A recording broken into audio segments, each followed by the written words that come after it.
ditemukannya jenazah salah satu awak kapal yang terawetkan secara alami di ruang kargo. Kulitnya berubah putih pucat akibat proses kimia yang bernama adiposher. Para penyelam menjulukinya Old Whitey.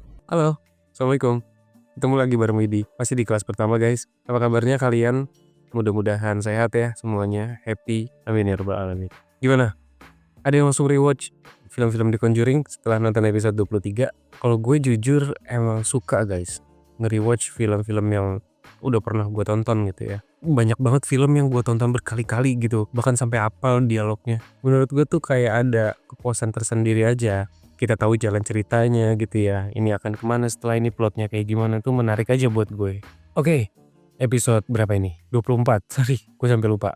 Pernah nggak kalian dengar istilah danau yang nggak pernah ngembaliin sesuatu yang udah diambil? Ini sebutan untuk danau superior guys.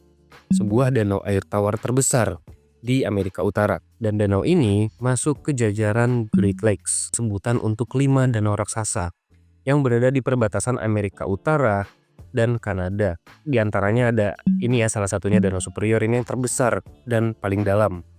Terus ada Danau Michigan yang keseluruhan areanya tuh ada di wilayah Amerika Serikat. Terus ada Danau Huron, Danau Erie, serta Danau Ontario. Ini yang paling kecil dan paling timur letaknya. Danau Superior ini jadi gudangnya kapal-kapal yang hilang tanpa jejak dan baru ditemuin puluhan tahun kemudian dalam kondisi utuh.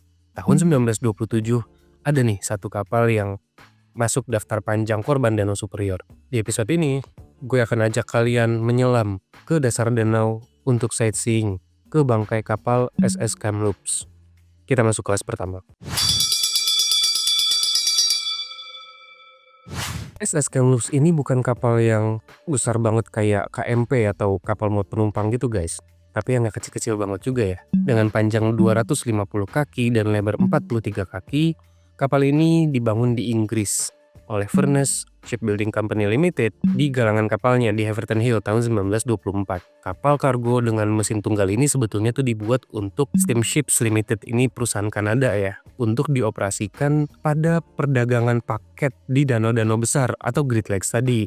Dan kapal ini memang dirancang untuk jadi kapal kanal gitu, dengan dimensi yang nggak besar-besar banget ya, dan memang didesain khusus untuk sistem Canal Welland, ini di Kanada. Fungsi utamanya untuk mengangkut barang-barang kemasan atau muatan curah gitu ya.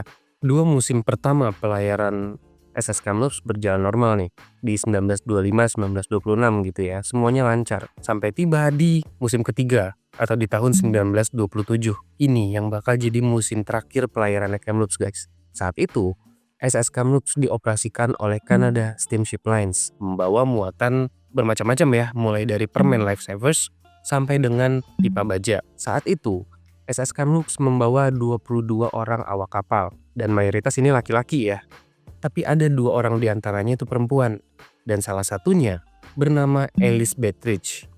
Wanita muda saat itu berusia sekitar 21 atau 22 tahun yang dengan berbesar hati dan dengan keberaniannya memilih untuk bekerja di kapal kargo atau di pelabuhan yang memang terkenal keras. Ini kita tahu ya, sampai sekarang pun kehidupan di pelayaran tuh sekeras itu guys.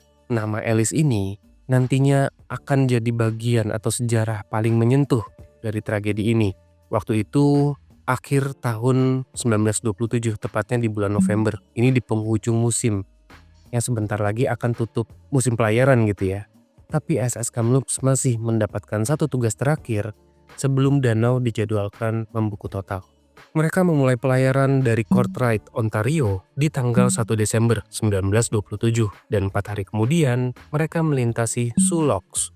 Ini adalah gerbang dari Danau Huron menuju ke Danau Superior. Sioux Locks ini tuh serangkaian pintu paralel gitu guys, yang dioperasikan dan dipelihara oleh US Army, Angkatan Darat Amerika Serikat nih. Di titik inilah mereka mulai memasuki wilayah yang dikenal memiliki reputasi paling mematikan, yang sering disebut kuburan kapal oleh banyak pelaut.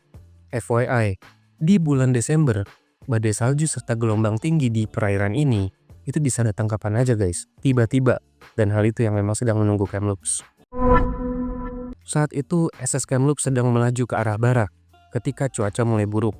Angin mulai dingin kabut tebal mulai turun, dan beberapa titik di dek kapal itu udah mulai ketutup es. Nah, kapal-kapal lain yang memang berada di rute yang sama dan kebetulan saat itu sedang melintas, memilih untuk menepi atau yang ngurangin kecepatan gitu ya. Tapi Kamloops terus melaju pantang mundur nih. Adanya tekanan untuk menyelesaikan satu tugas terakhir itu membuat semua resiko terlihat wajar guys di mata kapten dan para awak kapal. Saksi terakhir melihat Kamloops di tanggal 6 Desember malam hari di selatan Isle Royale. Ini pulau di pinggiran Danau Superior guys. Saat itu dikatakan Kamloops terlihat berat karena hampir semua badan kapal sudah diselimuti es. Tapi Kamloops terus memaksakan untuk melawan ombak dan badai salju.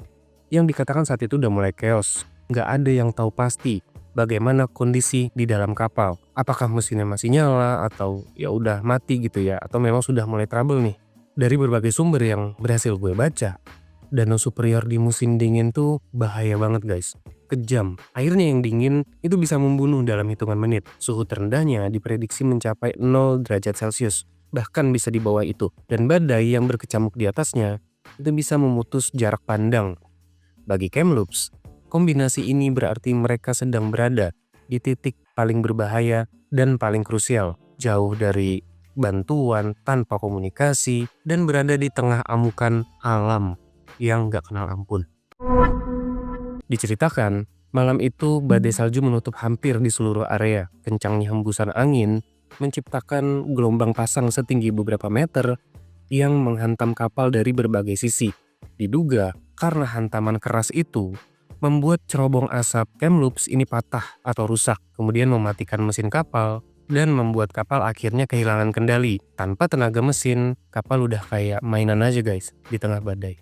Kapal-kapal lain yang berada di sekitarnya mengaku nggak bisa ngeliat apa-apa nih, walaupun jaraknya dekat. Mereka juga mengaku nggak menerima sinyal bantuan apa-apa dari Kamloops gitu ya. Nah, diduga alat komunikasinya Kamloops tuh udah mati bersamaan dengan matinya mesin kapal. Atau asumsinya, para awak kapal mereka udah nggak punya waktu lagi untuk mengirim sinyal darurat.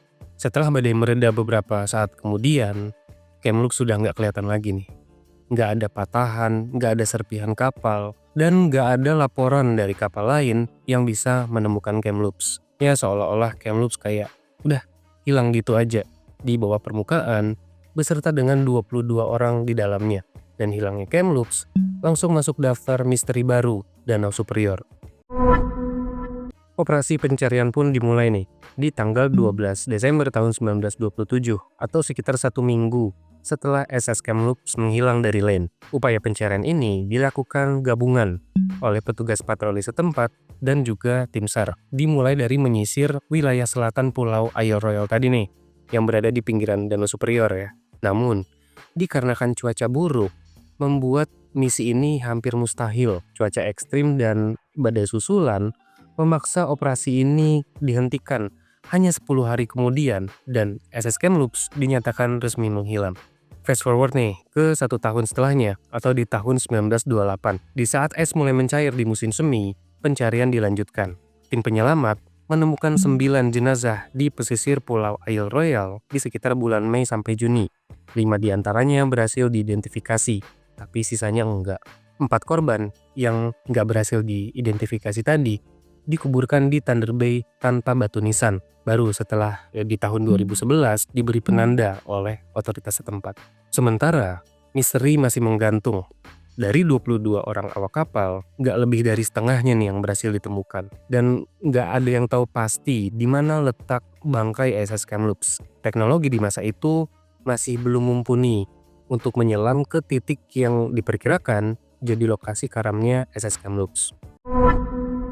1 dari 5 jenazah yang berhasil teridentifikasi ini jadi sorotan orang banyak nih. Dia adalah Alice Bettridge.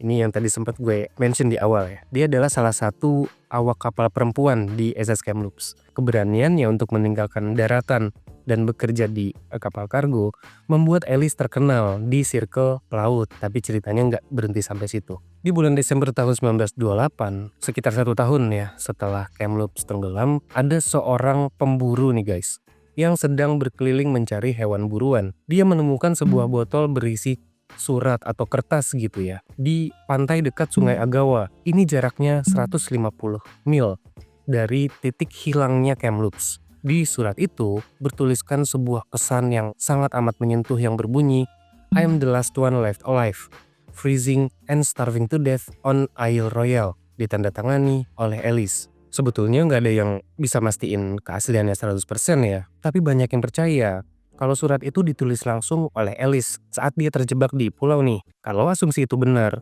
maka berarti sebagian besar awak kapal SS Kamloops di hari yang nahas itu berhasil mencapai daratan sebelum akhirnya meninggal dunia karena kedinginan dan kelaparan.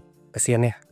Sebetulnya tuh mereka selamat gitu kalau bantuan cepat datang gitu ya. Tapi meninggalnya ya karena kelaparan, guys. Surat yang ditulis oleh Alice itu, yang dianggap ditulis oleh Alice, itu memicu perdebatan panjang, guys. Ya gimana bisa gitu ya sebuah botol terombang-ambing di lautan sejauh 150 mil.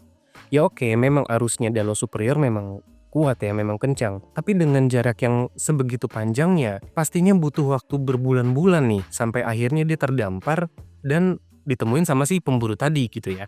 Yang lebih misterius ya isi suratnya nih, kalimat "I'm the last one left alive." Ini tuh kayak ngasih kita gambaran yang serem banget gitu, guys. Ya berarti kan Alice beserta dengan teman-teman awak kapal lainnya gitu ya, mereka tuh berhasil sampai ke daratan dan mereka harusnya berhasil selamat.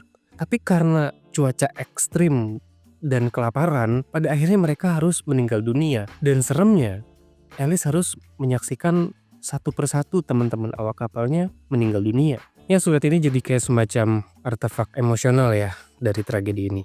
Belum pernah ada lagi ditemuin benda lain dengan cerita personal sekuat ini gitu. Dan botolnya sampai sekarang masih disimpan sebagai memorabilia paling misterius dalam sejarah Great Lakes.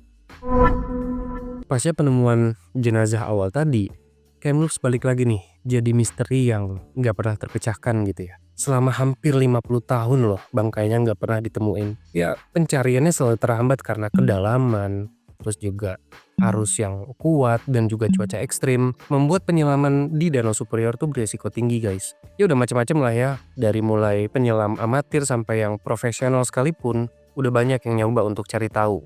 Tapi hasilnya nihil. Banyak yang meyakini bangkainya Kamloops tuh terjebak di palung dalam di sekitaran Isle Royale. Tapi dengan teknologi di tahun 30 sampai 60-an, ya peluang untuk ketemu nyaris nol. Dekade demi dekade berlalu nih. Ya, SS Kamloops mulai masuk kategori ghost ship. Bukan gosip ya, ghost ship, kapal hantu. Kapal yang menghilang secara misterius dan nggak pernah ditemuin. Ya cerita-cerita tentang Kamloops hidup di seputaran para pelaut aja gitu ya. Tapi semua anggapan itu berubah total di tahun 1977. 21 Agustus 1977, misteri SS Kamloops mulai menemukan titik terang nih. Seorang penyelam asal Minneapolis bernama Ken Engelbrecht beserta timnya akhirnya berhasil menemukan bangkai kapal SS Kamloops di kedalaman 260 kaki atau dekat ke 80 meter dari permukaan dalam posisi miring ke kanan. Kondisinya utuh, guys. Kayak Kamloops tuh baru kemarin gitu tenggelamnya. Ya, air yang dingin dan minim oksigen di kedalaman itu menjaga kapal dari kerusakan besar. Yang bikin merinding, barang-barang di dalam kapal tuh kayak baru kemarin gitu ditinggalkan. Ya mulai dari permen lifesavers, alat masak, sepatu, bahkan batang kayu kargo nih. Kamloops tuh kayak berubah jadi semacam time machine bagi para awak kapalnya. Penemuan ini juga sekaligus menegaskan bahwa kapal-kapal yang karam di Danau Superior akan mengalami banyak perubahan yang berarti selama puluhan tahun, guys. Tapi ya penemuan SS Kamloops ini menjadi bab baru dari sebuah misteri yang lebih gelap. Dari banyaknya temuan di dalam kapal, ada satu nih, yaitu ditemukannya jenazah salah satu awak kapal yang terawetkan secara alami di ruang kargo. Kulitnya berubah putih pucat akibat proses kimia yang bernama adipocer. Tulisannya adipocere, guys. Ini kayak lemak tubuh yang membeku menjadi semacam lilin gitu ya. Para penyelam menjulukinya Old Whitey. Beberapa penyelam mengaku Old Whitey ini tuh seolah kayak ngikutin mereka gitu, guys. Kayak mereka lagi bergerak di arus tuh Old Whitey kayak melayang ngikutin juga. Ini gua kebayang lagi ambience di dalam laut. Saking kuatnya efek itu gitu ya. Legenda lokal tuh sampai nyebut Old Whitey itu sebetulnya penjaganya Kamloops. seakan-akan Old Whitey nggak mau sampai ada yang ganggu kapal itu gitu ya. Ya, Old Whitey jadi semacam saksi bisu tragedi lah. Sebagian masyarakat percaya dia memang ya salah satu korban dan tenggelam bersama dengan bangkai kapal SS Kamloops. Tapi sebagian yang lain juga percaya bahwa Old Whitey menjadi saksi danau superior yang nggak pernah mengembalikan apa yang sudah diambilnya. Terus apa kabar Kamloops hari ini? SS Kamloops sekarang jadi situs penyelaman yang dijaga banget ya di Isle Royale National Park. Para penyelam yang mau turun ke sana itu wajib mengikuti prosedur ketat demi menjaga si bangkai kapal dan juga isinya. Ya walaupun udah ditemuin, SS Kamloops tetap menyimpan misterinya guys. Tetap menyimpan pertanyaan yang gak kejawab. Kenapa cerobong asapnya bisa rusak? Terus apakah para awak kapal ini benar-benar sampai ke daratan gitu ya? Dan siapa sebenarnya Old Whitey? Ya, tragedi Kamloops ini juga jadi simbol betapa kerasnya kehidupan di Great Lakes ya. Di satu sisi, ini bencana tentang kegagalan sistem dan teknologi. Tapi di sisi lain, ini juga jadi tragedi kemanusiaan tentang orang-orang yang berjuang sampai titik darah penghabisan di tempat yang nggak kenal ampun. Kita sampai di akhir kelas. Danau Superior emang nyimpen banyak banget misteri gitu ya guys. Ya salah satunya tragedi SS Kamloops ini. Jujur gue tuh ngelihat dokumentasinya atau foto-fotonya, footage-nya tuh merinding sebadan-badan asli. Ya pada dasarnya gue emang nggak berani sama kedalaman laut ya. Gue talasofobia gitu. Tapi gimana menurut kalian? Komen ya di bawah. Kita discuss seperti biasa di kolom komentar. Atau kalau kalian punya ide untuk kita bawain di episode berikutnya, boleh juga drop di kolom komentar. Like video ini kalau kalian suka, klik juga tombol subscribe dan nyalain loncengnya supaya kalian tahu kalau ada video baru dari gue. Follow juga gue di Instagram dan TikTok @fishman. Kita ketemu di episode mendatang guys. Jangan sampai telat masuk kelas pertama.